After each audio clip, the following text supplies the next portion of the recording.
Little Miss Fickle by Roger Hargreaves. Would you like me to tell you a story? If you were Little Miss Fickle, you'd say yes, please. And then you'd say no, thank you. And then you'd say yes again. Little Miss Fickle was one of those people who just could not make up their minds ever about anything. Little Miss Fickle lived in Dandelion Cottage, which was on the outskirts of Sunnytown. And she lived right next door to her best friend, Little Miss Neat, who lived in Two-Pin Cottage. One Monday, Little Miss Fickle and Little Miss Neat went out to lunch in Sunnytown. "I'll have the soup to start with," said Little Miss Neat to the waiter as she looked at the menu followed by the dish. "So will I," said Little Miss Fickle. But afterwards the waiter had written down the order. Little Miss Fickle looked at the menu again. "No, I won't," she said. "I'll have the salad instead." Followed by the roast chicken. The waiter crossed out the first order and wrote down the second. "On the other hand," continued Little Miss Fickle, "I won't have anything to start with, but then I'll have the eggs." The waiter sighed. An hour later, after the waiter had worn out 3 pencils and 4 order pads, Little Miss Fickle finally made up her mind to have the soup, followed by the fish. The waiter brought the soup. Little Miss Fickle looked at it. "I'm not hungry anymore," she said. It was at this moment that the waiter decided he was going to be a bus conductor instead of a waiter.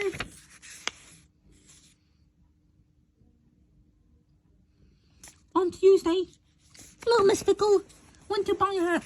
"I want a new pink hat," she announced.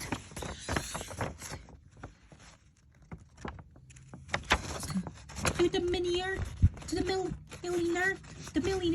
millionaire brought her 2 pink hats to choose from. "I'll have this one," said Little Miss Fickle after she had tried them both on. "Certainly, madam," replied the millionaire,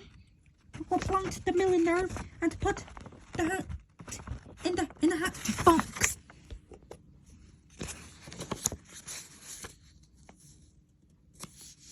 "On the other hand," said Little Miss Fickle, "I think I'll have the other hat." The millionaire took the first hat out of the hat box and then put the second hat into the hat box. "But she continued Little Miss Fickle, "I think the first hat suited me better, don't you?"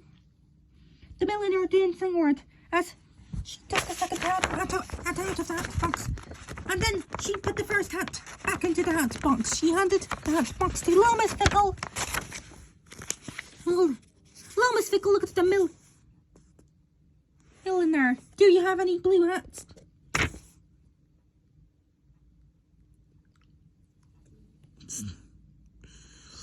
she asked. It was at this moment that the millionaire decided she was going to be a ballerina instead of a millionaire. On Wednesday, Little Miss Fickle went to the butcher's. "I'd like some sausages," she said. "Beef sausages or pork sausages?"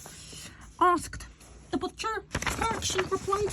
Little Miss Fickle, the butcher wrapped up the pork sausages. "But beef sausages would be nicer," said Little Miss Fickle. The butcher unwrapped his pork sausages and wrapped up some beef sausages instead. On the other hand, continued Little Miss Fickle, "chops would be tastier." It was at this moment that the butcher decided he needed a holiday.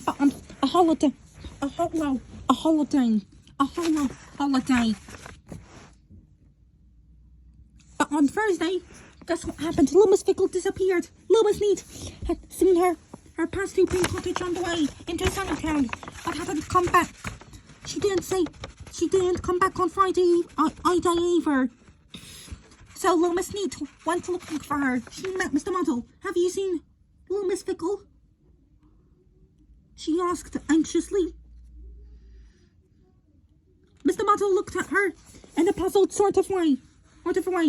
"Did you say, have I been for a little tickle?" he asked. "Oh," Mr. Muddle said. Little Miss Neat and hurried on. Then Little Miss Neat met Mr. Forgetful. "Have you seen Little Miss Fickle?" she said. Mr. Forgetful thought. "Well," she said,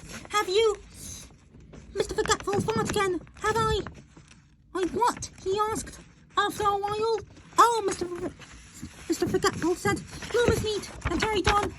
But she couldn't find... But could she find little Miss Fickle? No, she could not. Nobody had seen her. The Sunnytown Public Ending Library has 19,999 books. On Saturday afternoon, little Miss Fickle reached up and took one of them from a shelf. I'll read this one, she thought to herself. On the other hand, she thought again, looking at another book. But perhaps I'll read this book instead.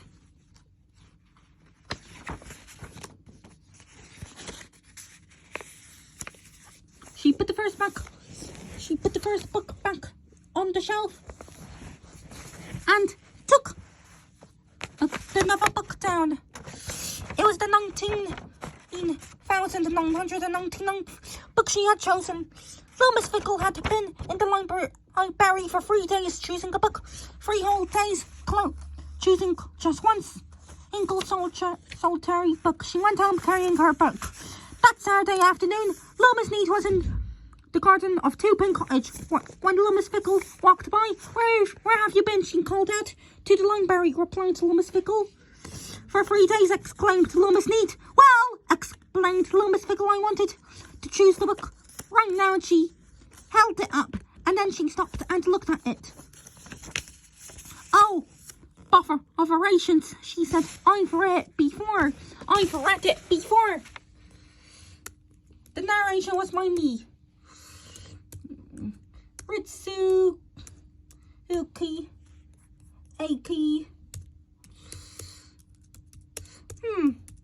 You will maybe want to know my name.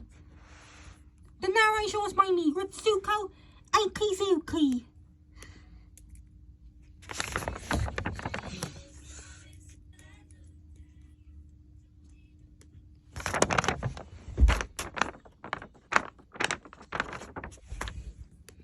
Don't forget to subscribe and GG, and bye bye.